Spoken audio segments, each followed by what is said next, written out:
Welcome to Shukla study point. आप सभी का स्वागत है आपके अपने YouTube channel Shukla study point में। मैं शिवम शुक्ला आप सभी दोस्तों का हार्दिक स्वागत करता हूं।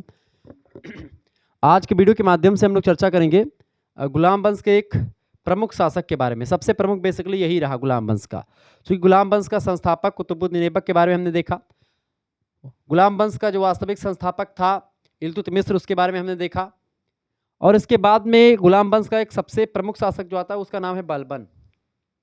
आज के वीडियो के माध्यम से हम बलबन के बारे में चर्चा करेंगे। ये यूनिट नंबर 1 क्लास नंबर 3 होगी, ठीक है, जिसके बारे में हम लोग चर्चा करने वाले हैं।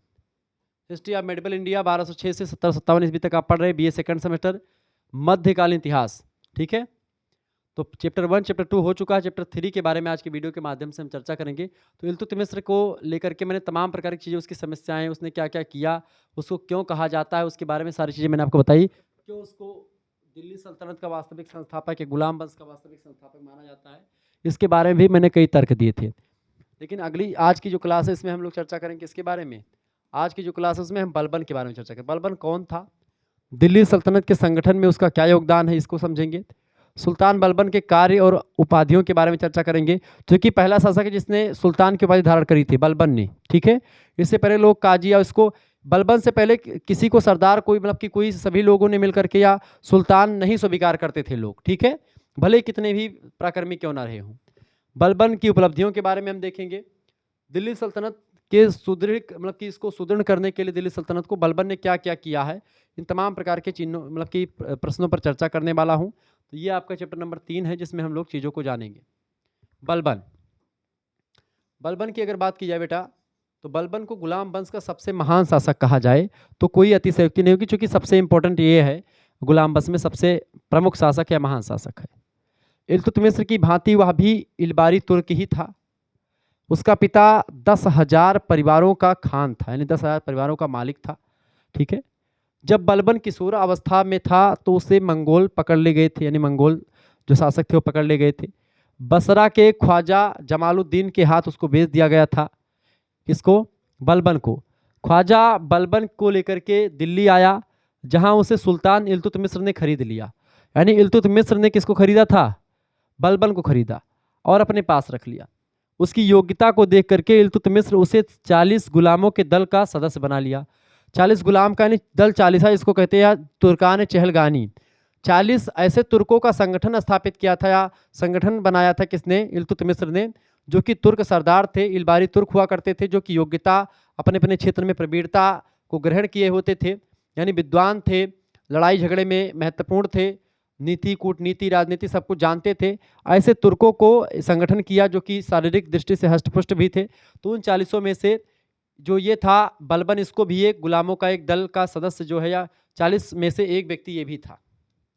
अपनी स्वामी भक्ति के कारण से वह रजिया के शासनकाल में अमीरे शिकार के पद पर पहुंच गया था। बाद में उसने बहराम का साथ दिया और रजिया संबंध विच्छेद कर लिया। बहराम शाह चूंकि इसके बाद में गद्दी पर बैठता है, इनके बाद में किसके बाद में? बहराम शाह, इल्तुतमिश के बाद में बहराम शाह गद्दी पर बैठता है। और इल्तुतमिश की पुत्री थी रजिया, और जो है बहराम शाह भी उसका पुत्र था। तो बहराम शाह गद्दी पर बैठा, लेकिन रजिया, चूंकि रजिया भी एक प्रकार से कहते हैं कि एक चला बड़ा फेमस डायलॉग है, हालांकि उसको कहना उचित नहीं है। तो रजिया सुल्तान जो पहली शासिका थी, रजिया योग्यतम थी, अभी चर्चा करेंगे रजिया के बारे में भी। तो रजिया जो थी वो बड़ी फेमस शासिका थी, इसमें कोई दो राय नहीं है। इल्तुतमिश की सबसे बड़ी पुत्री थी, चतुर थी, साहसी थी, योग्य स्त्री थी। वह इल्तुतमिश के ज्येष्ठ पुत्र रुकनुद्दीन फिरोज के बाद गद्दी पर बैठी थी। रुकनुद्दीन फिरोज गद्दी पर बैठा, उसके बाद में जब उसके किन्हीं कारणों की वजह से मृत्यु हो जाती है, उसके बाद में वो गद्दी पर बैठती हैं। फिर ये सब लोग इसके खिलाफ षड्यंत्र करते हैं, बहराम शाह वगैरह मिलकर के, और इसका ये जो क्या नाम है, बलबन, ये सब मिलकर के उसके खिलाफ विद्रोह करते हैं, और इस तरीके से जो है चीज़ें बदल जाती हैं। रजिया चूंकि निरंकुश हो चुकी थी, स्त्री लज्जा का त्याग कर दिया था, और याकूत खां नाम का एक व्यक्ति था जो घोड़े के सरदार के रूप में काम कर रहा था, उससे प्रेम भी ये कर रही थी। तो ऐसे में लोग इसको बिल्कुल पसंद नहीं करते, जनता इसके खिलाफ जा रही थी, दल चालीसा के लोग भी इसके खिलाफ जा रहे थे। तो ऐसे में तमाम प्रकार की चीज़ें जो है ये हुई। याकूत खां से प्रेम करने लगी थी, जो कि ये तुर्क नहीं था, ठीक है, घोड़ों में काम करने, घोड़ों के अस्तंबल में काम करता था, कुछ था ऐसा, तो उससे प्रेम कर रही थी ये। बाद में उसने बहराम खान का साथ दिया बलबन ने, और रजिया से संबंध अलग कर लिया। बहराम जब दिल्ली का सुल्तान बना तो बलबन को रेवाड़ी की जागीर दे दी गई, और बाद में हांसी जिले को भी इसमें सम्मिलित कर लिया गया था। 1246 में वह नए सुल्तान का सलाहकार नियुक्त हुआ। सुल्तान से गहरा संबंध बनाने के लिए उसने अपनी पुत्री का विवाह सुल्तान के साथ कर दिया। अब वह दिल्ली सल्तनत का सबसे अधिक विश्वास पात्र बन चुका था बलबन। लोग उस पर विश्वास करने लग गए थे। कुछ लेखकों का मत है कि बलबन ने राजसत्ता हड़पने के लिए नसीरुद्दीन महमूद को विष देकर के मरवा डाला था। नसीरुद्दीन महमूद चूंकि गद्दी पर बैठा था इसके बाद, मतलब कि उसका इल्तुतमिश के बाद में। आधुनिक ऐतिहासिक खोजों के कारण से उपरोक्त मत बिल्कुल गलत प्रमाणित हो गया है।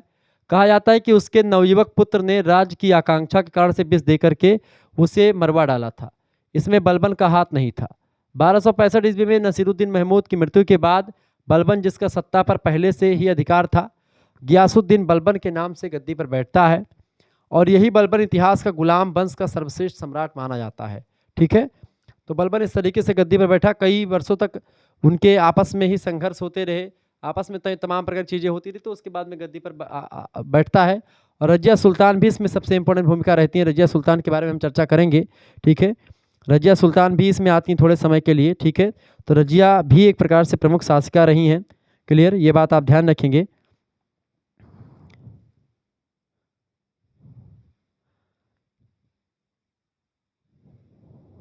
रुकनुद्दीन को सुल्तान बना जब इल्तुतमिश खत्म हो जाता तो उसके बाद में रुकनुद्दीन फिरोज जो है गद्दी पर बैठता है। और सरदार खुद चाहते थे कि दिल्ली सल्तनत सुल्तान उनकी मुट्ठी में होना चाहिए, ताकि वे चाहे आराम से, मतलब कि जो करवा सके जो चाहते थे। रुकनुद्दीन की गद्दी पर बैठते ही कई प्रांतों में विद्रोह शुरू हो गया। विद्रोह का दमन नहीं हो पाया, और भीतर ही भीतर जो है आग सुलग रही थी। उत्तराधिकार के प्रश्न को लेकर के रजिया बेगम के समर्थन में भी लोग आने लगे थे, उसके विरोध भी लोग आने लगे थे। रुकनुद्दीन फिरोज एक साल भी शासन नहीं कर पाया। 1236 ईस्वी में उसकी हत्या कर दी गई और रजिया बेगम को दिल्ली का सुल्तान बना दिया गया। ठीक है, और उसकी हत्या रजिया बेगम ने ही करवाया था बेसिकली रुकनुद्दीन फिरोज के गद्दी पर। उसके बाद में रजिया गद्दी पर बैठती है। रजिया जब गद्दी पर बैठती है उसके बाद में रजिया के खिलाफ भी, चूंकि रजिया भी एक निरंकुश शासन हो चुकी थी, वो स्त्रियों के कपड़े नहीं पहनती थी, मुसलमान के जितने भी नियम कायदे थे उन सभी का भंग कर देती थी। वो पैंट, मतलब कि जो भी मर्दों के जो एक प्रकार से वस्त्र होते थे उसको पहन करके शासन में आती थी, और यकूत खां से प्रेम करने लगी थी। तो ऐसे में उसके खिलाफ भी विद्रोह होना शुरू हो चुके थे। ठीक है, इस्लामिया मुसलमानों का विद्रोह हो गया था इसके खिलाफ। जुनैदी के वध का संदेह भी था, गवर्नरों का षड्यंत्र चल रहा था, बहराम खां भी समर्पण कर दिया था। तो रजिया बेगम ने कई सारा काम भी किया, और रजिया बेगम आप देखते हैं एक औरत थी, और इसको शासन करने का सलीका बिल्कुल मालूम नहीं था। रजिया के नारी होने का फ़ायदा राजपूत राजा उठाना चाहते थे। दूसरी तरफ चूंकि रजिया को दिल्ली सिंहासन रुकनुद्दीन फिरोज की हत्या के बाद मिला था, इसलिए बहुत से सरदार उसके घोर विरोधी हो गए थे, और वो एक प्रकार से रजिया को गद्दी पर बैठना देखना बिल्कुल पसंद नहीं करते थे। कुछ कट्टरपंथी मुल्ला और मुसलमान रजिया को नारी के रूप में देखते थे, और उसको कहते थे कि पर्दे में रहना चाहिए उसको, लेकिन वो बिना पर्दा के आती थी राजा, मतलब कि राज्य करने के लिए। और इस तरीके से उसके बाद में फिर जो है रजिया के बाद में जो महमूद है वो गद्दी पर बैठता है। ठीक है, और उसके बाद में फिर उसके महमूद की मृत्यु के बाद में फिर, मतलब कि जब मृत्यु हो जाए तो बलबन गद्दी पर बैठता है। ठीक है, तो बीच की कुछ चीज़ें थी जो मैंने आपको बताई। अब दिल्ली सल्तनत के लिए किए गए कार्य जो बलबन ने किए, तो बलबन जो था सबसे प्रतापी शासक माना जाता है गुलाम वंश का। रजिया, बहराम शाह, ठीक है, और आराम शाह, और आप देखते हैं रुकनुद्दीन फिरोज, ठीक है, महमूद शाह, इन सभी के बाद में गद्दी पर कौन बैठा, मतलब ये सब छोटे मोटे शासक जो मैंने आपको बताए। अब दिल्ली सल्तनत में मुख्य शासक इल्तुतमिश, कुतुबुद्दीन ऐबक, और ये क्या नाम है, बलबन। तो बलबन के बारे में हम पढ़ रहे हैं। बीच में मैंने आपको बता दिया क्या क्या हुआ था। बलबन ने गद्दी पर बैठते के बाद दिल्ली की सल्तनत, मतलब दिल्ली सल्तनत की रक्षा के लिए कई सारे काम किए। पहला काम, ताज के प्रतिष्ठा की पुनः स्थापना करी। क्योंकि तुर्क अमीर तथा सरदार इतने अधिक प्रभावशाली थे कि इनके आगे सुल्तान का बस नहीं चल सकता था। क्योंकि तुर्क में जो तुर्कान चहलगानी थी वो एकदम से अपने आप में दबदबा कायम की थी। वो 40 लोग जो चाहते थे वो करते थे।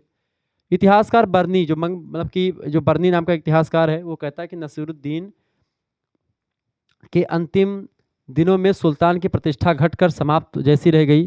प्रजा के हृदय में ना तो भय रह गया और ना ही सुल्तान के प्रति श्रद्धा ही रह गई। इस तरीके से बलबन ने इस अराजकता का अंत करके पुनः सुशासन स्थापित करने का प्रयास शुरू कर दिया। वह राजत्व दैवी अधिकार का समर्थक था। उसका यह सिद्धांत राजसत्ता के दैवी उत्पत्ति के सिद्धांत से मेल खाता था। यानी राजा जो होता है वो ईश्वर की संतान है, खुदा के रूप में होता है, खुदा का एक नुमाइंदा होता है, ऐसा मानता था। वह खुद अपने पुत्र बुगरा खां से अपने सिद्धांत के बारे में कहता है कि राजा का हृदय ईश्वरीय कृपा का विशेष भंडार होता है। इन राजा पर ईश्वर की कृपा होती है। इस दृष्टि से कोई भी मनुष्य उसका मुकाबला नहीं कर सकता राजा का, या राजा के इच्छाओं का पालन करना जनता का कर्तव्य होता है, या जनता को ईश्वर की आज्ञा मान करके उसका पालन करना चाहिए। इतना ही नहीं, बलबन राज की सत्ता को सर्वोपरि मानता था और प्रजा से आज्ञा पालन करवाने और नियंत्रण कायम रखने के लिए निरंकुश शाही या राजशाही का समर्थन भी करता था। बलबन अपने राज दरबार में शिष्टाचार के प्रति सदैव सतर्क रहता था। अपने सिद्धांत के अनुसार शासन करना उसकी सबसे बड़ी विशेषता थी। सिद्धांतों से बिल्कुल मुकरता नहीं था। शायद इतिहास में यह पहला अवसर था जब कोई तुर्क शासक अपने राज्य को इतनी व्यवस्था प्रदान कर सका था, और उसमें बलबन जो था वो एक प्रकार से सबसे इंपॉर्टेंट भूमिका में आता है।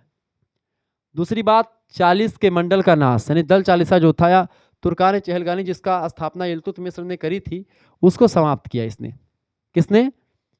बलबन ने।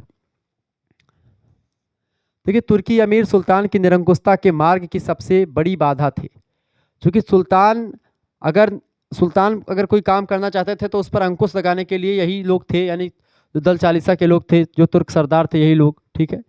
40 का मंडल उन गुलामों का संगठन था जो इल्तुतमिश के शासनकाल में कायम हुआ था। तुर्की अमीर इसी संगठन के द्वारा सबसे बड़ी जागीरें हड़प लिए थे और सुल्तान को निष्क्रिय कर देते थे। बलबन ने बड़ी चतुराई से इस दल का सफाया किया। वह निम्न श्रेणी के तुर्कों को महत्वपूर्ण पद देकर के 40 के मंडल के समकक्ष कर दिया। इसके बाद कई लोगों को अपराधी घोषित कर कठोर दंड भी देना शुरू कर दिया दल चालीसा के लोगों को। धीरे धीरे 40 के मंडल की शक्ति कमजोर होने लगी और वह 40 के दल को किस तरह प्रजा में बदनाम करवाता था, इसका एक उदाहरण पर्याप्त होगा। बदायूं का गवर्नर था मलिक। बलबन 40 के मंडल का सदस्य था मलिक। वह एक बार अपने एक नौकर को इतना पिटवाया कि उसकी मृत्यु हो गई। बस क्या था, मामला सुल्तान के सामने पेश हुआ। सुल्तान ने मलिक को जनता के सामने कोड़े लगाने का हुक्म दिया। इसी तरह आप देखते हैं हैबत खां को 500 कोड़े लगाने का दंड दिया। अवध के शासक अमीन खां को अयोध्या के फाटक पर लटकवा दिया तथा अपने चचेरे भाई शेर खां को विष देकर के मरवा दिया। ये सब 40 सरदार दल चालीसा के संगठन के लोग थे। इन सभी को किसी भी मुद्दे पर थोड़ा सा पॉइंट पा जाए फिर उसको दंड देने से नहीं चूकता था। शेर खां भी 40 के मंडल का एक प्रभावशाली सदस्य था। इस प्रकार बलबन ने 40 के दल का सफाया करवाकर अपने को पूर्ण निरंकुश सुल्तान बना लिया। जो कंट्रोल करने के लिए 40 लोग थे तुर्कों के, जो उन सभी को दमन कर दिया, उन सभी का कोई महत्व नहीं बचा, दल चालीसा का खात्मा कर दिया। तीसरी बात, गुप्तचर विभाग का संगठन भी इसके पास था। बलबन किसी पर विश्वास नहीं करता था। उसकी सफलता का एक कारण उसकी गुप्तचर व्यवस्था के तरीके थे। वह एक प्रकार से हर एक क्षेत्र में जानकारी के लिए अपने कुछ पेटेंट लोगों को रखता था जो कि उसको सूचनाएं सलाह दिया करते थे। वह राज्य तथा केंद्र के पदाधिकारियों की जासूसी करवाता था। जो राज्य या केंद्र के अधिकारी होते थे वो कैसा काम करते हैं, काम अच्छा करते कि नहीं करते हैं, तो उसके लिए वो जासूसी करवाता था, गुप्तचर व्यवस्था रखता था। इन गुप्त सूचनाओं के आधार पर वह काम करता था। गुप्तचर विभाग के संगठन में बलबन काफी धन और समय खर्च करता था। उसके गुप्तचर सरकार की सभी बातों और कर्मचारियों के क्रियाकलाप पर सतर्क दृष्टि रखते थे, यानी छुप करके देखते रहते थे सारी चीज़ों को। इन गुप्तचरों को अच्छे वेतन तथा राज्य सरकार के नियंत्रण से मुक्त रखा जाता था। यानी केवल ये जो गुप्तचर थे इस पर राज्य सरकार का कोई दबाव नहीं, या राज्य सरकार का कोई मतलब नहीं होता। ये केंद्र से पोषित थे, यानी राजा स्वयं इनको रखता था और राजा से ही डायरेक्ट इनका संबंध होता था, कोई बिचौलिया नहीं होता था। ऐसे में सीधे राजा को सूचना देना इनका काम हुआ करता था और इस तरीके से ये लोग जो भी होता था राज्य में वो सारी चीज़ें बताते थे। गुप्तचर प्रतिदिन की सूचना सुल्तान के पास भेजते रहते थे और इस तरीके से सारी सूचनाएं इसको मिलती रहती थी। चौथी बात, सेना का पुनः संगठन स्थापित किया इसने, बलबन ने। देखिए, बलबन के पूर्व तुर्क जो थे, सेना में जागीरदारी प्रथा का प्रचलन था। सैनिक सेवा के बदले सैनिकों तथा उनके सेनापतियों को जागीरें दी जाती थी। इस प्रकार पेशेवर सैनिक तंत्र का विकास हो गया था। कुछ लोग तो बिना किसी सेवा के बड़ी बड़ी जागीरें लेकर के आराम कर रहे थे। बलबन ने अपने शासन में ऐबक तथा इल्तुतमिश के शासनकाल में चली आ रही इस परंपरा को तोड़ दिया। उसने जागीरों की जांच करवाई पहले और उन तमाम जागीरों को छीन लिया जो सैनिक, विधवा, अनाथ आदि के पास थी। इन्हें वह पेंशन देने का प्राविधान कर दिया कि आपको पेंशन मिलेगी लेकिन ज़मीनें आपको नहीं मिलेंगी। जागीरें केवल उन्हीं के पास रहने दी जो सैनिक सेवा में कार्यरत थे, यानी कि जो सैनिक काम करते रहे हैं या कर रहे हैं, उन्हीं को जागीरें दी जाएंगी। वह सैनिक कर्मचारियों को नगद वेतन देने का पक्षधर था। इस प्रकार उसने सेना का फिर से संगठन किया और वो सेना को नगद वेतन देता था। ऐसा नहीं कि उसको जागीर दे, उसको नगद वेतन देगा, जो मुद्रा होगी वो मिलती रहेगी। पांचवा पॉइंट ये है कि विद्रोहियों का दमन किया इसने। मोहम्मद गौरी ने जिन प्रदेशों पर विजय प्राप्त की थी, तुर्क शासक इससे अधिक क्षेत्रों पर अधिकार नहीं कर सके थे। इसका कारण यह था कि प्रायः सभी को विद्रोह का सामना ही करना पड़ा था। बलबन के शासन काल में तुर्की साम्राज्य के विरुद्ध देसी रियासतों का संघर्ष शुरू हो गया था। जगह जगह पर विद्रोह हो रहे थे। दुआबा तथा अवध में विद्रोह हो गया था। बदायूं, अमरोहा, कंपिल, पटियाली, सरबत राजपूतों ने विद्रोह करना शुरू कर दिया था और अपना अलग झंडा फहरा दिया था। बंगाल, बिहार आदि दूर के क्षेत्रों की दशा इससे भी अधिक खराब हो गई थी। दिल्ली के चारों तरफ विद्रोहियों का गढ़ था, परंतु कमी इस बात की थी कि वे सभी एक होकर के तुर्कों का मुकाबला करने के लिए तैयार नहीं हुए। सब छोटे छोटे तरीके से, अलग अलग तरीके से युद्ध कर रहे थे। मतलब कि अभी ये सारे लोग इकट्ठा मिल जाते तो इसको मार करके भगा देते, ये तो तुम्हें सभी हार जाता, या फिर तो जो भी थे सब हार जाते अगर ये शासक इकट्ठा होकर के राजा। लेकिन ये छोटे छोटे राजा थे, अपने अपने हिसाब से अपने में खुद में लड़ते थे और अपने खुद लड़ने के बाद में फिर इससे भी लड़ते थे, तो ऐसे में हार जाते थे। ठीक है। बलबन ने सत्ता में आते ही विद्रोहियों का दमन करके दिल्ली और उसके आसपास के क्षेत्र को सुरक्षित कर लिया। दिल्ली के चारों तरफ 4 गेट बनवाए इसने, उन पर कठोर अफगान सैनिक तैनात कर दिए चारों गेटों पर। विद्रोह को दबाने के लिए फतेहपुर के समस्त पुरुषों को कत्ल करवा दिया, यानी जो फतेहपुर के सारे पुरुष थे उनको मरवा डाला, चूंकि यही विद्रोह करते थे। औरतों को अपनी दासी बना लिया। कहते हैं कि इस भयानक कत्लेआम को देख करके लोग इतने डर गए थे इससे कि विद्रोह का नाम भी भूल गए थे। लाशें जगह जगह पर सड़ रही थी, पड़ रही थी। लोग उसको देख करके भाई दोबारा जो है विद्रोह करने की जो है सोच भी नहीं पाते थे, विद्रोह की कोई ख्याल दिमाग में नहीं आते थे, इस प्रकार के भयानक दृश्य को देख करके जो बलबन ने करवाया। छठी बात, बंगाल विजय। देखिए, बंगाल में भी बलबन को विद्रोह का सामना करना पड़ा। वहाँ के शासक का नाम था तुगरिल खां। इसने बलबन की अधीनता स्वीकार करने से स्पष्ट मना कर दिया। उसने सुल्तान की उपाधि धारण कर ली खुद और अपने नाम के सिक्के खुदवाए, खुतबा पढ़वाया। इसे सुनकर के बलबन आग बबूला हो गया। वह अवध के सूबेदार अमीन खां को तुगरिल के दमन के लिए बंगाल भेजा। अमीन खां परास्त होकर के लौट आया, क्योंकि अमीन खां नहीं जीत पाया। इस पर बलबन को क्रोध आया और उसने अमीन खां को अवध के दरवाजे पर लटकवा दिया। आपने नहीं, मतलब कि वो जीत नहीं पाया, इस वजह से उसको लटकवा दिया। इसके बाद उसने दूसरी सेना भेजी और उसका भी वही हाल हुआ जो इसका हुआ था, अवध के नवाब का, अमीन खां का। अब क्या था, सुल्तान बलबन ने खुद 2 लाख की सेना लेकर के बंगाल की तरफ कूच कर दिया। उसके आगमन की सूचना पाकर बंगाल का शासक तुगरिल खां पूर्वी बंगाल ढाका भाग गया, यानी कि जो आज का बांग्लादेश है वहां पर चला गया। बलबन ने उसका पीछा किया। बलबन अपने द्वितीय पुत्र बुकरा खां को भी साथ लाया था। वह शत्रु का पीछा करता हुआ सुनार गांव नक के पास पहुंचा।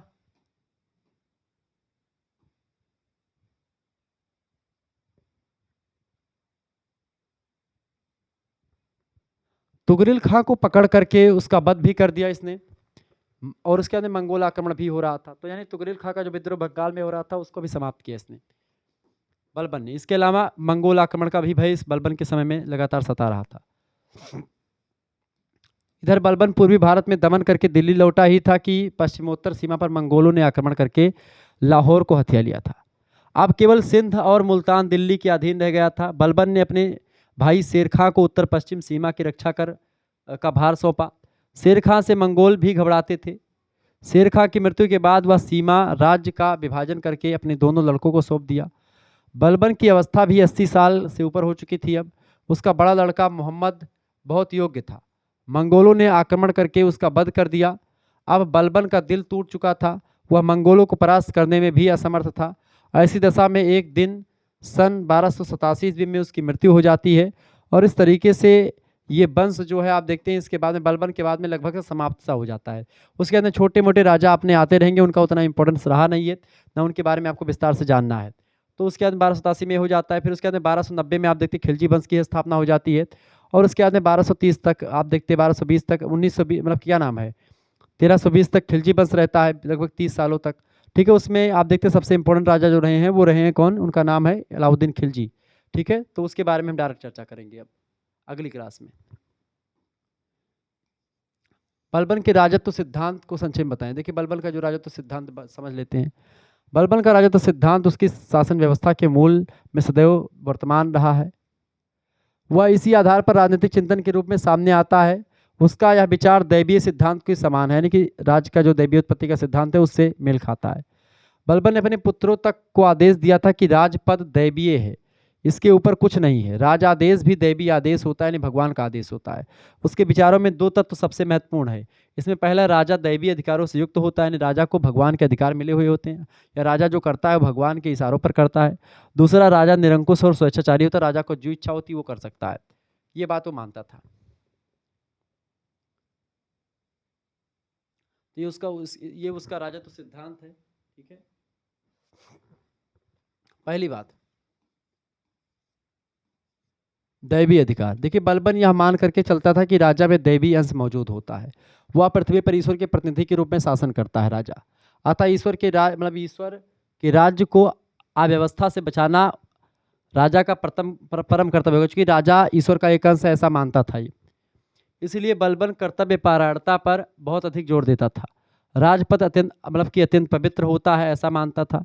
शासन का संचालन करने के लिए राजा को ईश्वर का आदेश प्राप्त होता है, और राजपद का सृजन भी ईश्वर करता है और उसकी रक्षा भी ईश्वर करता है, लेकिन ईश्वर के एक नुमाइंदे के रूप में हम भी वहाँ पर रहते हैं ऐसा मानता था।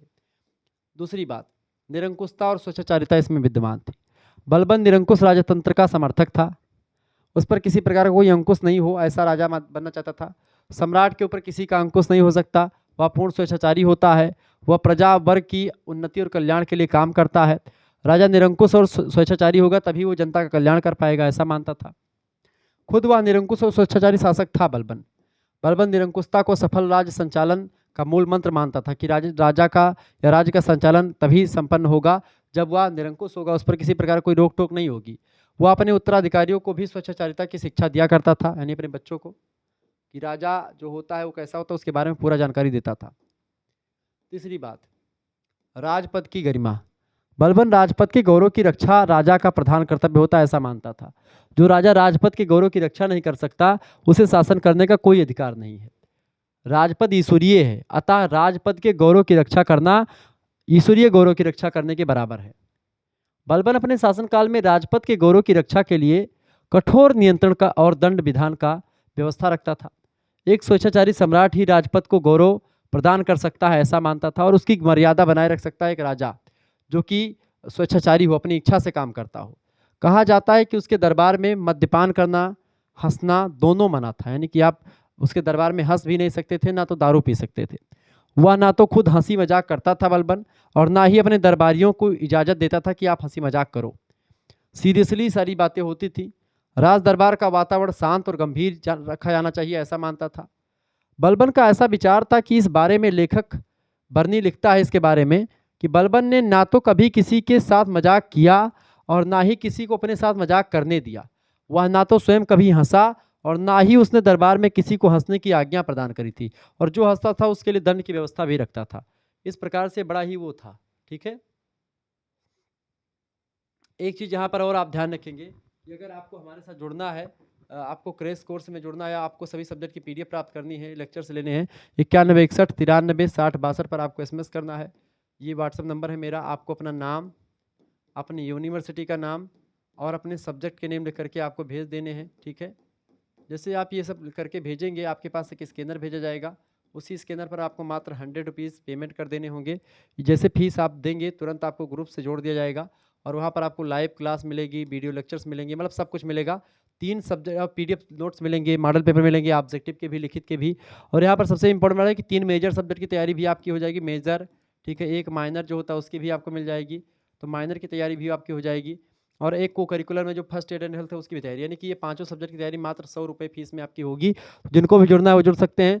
बहुत ही महत्वपूर्ण तरीके से हमने व्यवस्था करी हुई है। सबके पीडीएफ मिलेंगे। सबसे इंपॉर्टेंट बात है कि आपको पीडीएफ वैसे मेरी नहीं मिलती हैं, पीडीएफ तब मिलती हैं जब आप ग्रुप से हमारे जुड़ते हैं। तो जिनको भी जुड़ना है वो जुड़ सकते हैं। मात्र 100 रुपीज़ फीस है, इसमें सभी सब्जेक्ट की आपकी तैयारी करवाई जाएगी। ठीक है, 100 रुपये फीस लगेगी। आप अगर किसी दूसरे से जो है भिजवा सकते हैं पैसा। ऐसी बात नहीं कि केवल आप खुद ही चलाते हो तभी सेंड करें।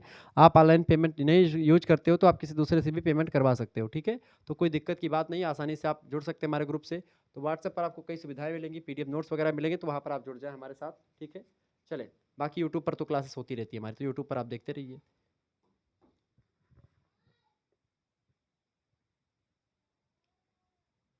ये हंसने की आज्ञा नहीं देता था किसी को। इसके अलावा जो बलबन था दरबार के गौरव की रक्षा का, तो वह यहाँ तक कायल था कि जब तक वह दरबार में बैठता था उसके दोनों तरफ नंगी तलवार लिए हुए 2 व्यक्ति खड़े रहते थे। बलबन के एक तरफ एक नंगी तलवार बड़ी सी लेकर के एक तरफ एक व्यक्ति, एक तरफ दूसरा व्यक्ति खड़ा रहता था।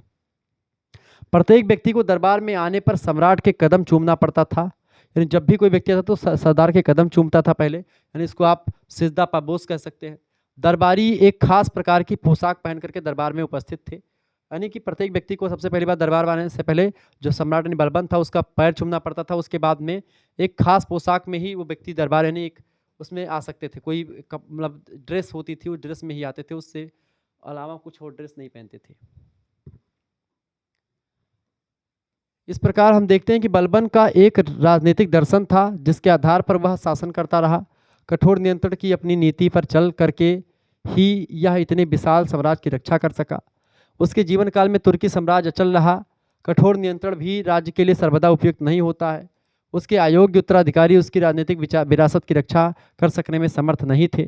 फलस्वरूप तुर्की साम्राज्य का दुर्भेद निकला, मतलब किला उसके ना रहने पर टूटने लगा और बलबन एक श्रेष्ठ शासक के रूप में अमर है। ये बात बिल्कुल कह सकते हैं आप। लेकिन इसके बाद में इसका जो वंश था वो आगे नहीं बढ़ पाया। उसके बाद फिर खिलजी वंश आप देखते हैं, आप देखते वो पावरफुल में आ जाता है। ठीक है, फिर खिलजियों के बाद में आप देखते हैं आगे चल करके तो खिलजियों में सबसे इंपॉर्टेंट जो रहे हैं उनका नाम है अलाउद्दीन खिलजी। अलाउद्दीन खिलजी से बनने वाले बहुत प्रश्न हैं, 4-5 क्वेश्चंस आपके यहाँ पर चर्चा करेंगे। तो अलाउद्दीन खिलजी के दक्षिण विजय इनसे बनने वाले तमाम प्रश्न जो होंगे हम नेक्स्ट वीडियो में चर्चा करेंगे। तो अगली क्लास आएगी अगले दिन, मिलते हैं फिर नेक्स्ट वीडियो में। तब तक के लिए जय हिंद जय भारत। आप सभी का बहुत बहुत धन्यवाद हमारे से जुड़ने के लिए। इसी प्रकार से अपना प्यार बनाए रखेंगे। ठीक है, बहुत बहुत धन्यवाद आप सभी का बेटा, बहुत बहुत धन्यवाद।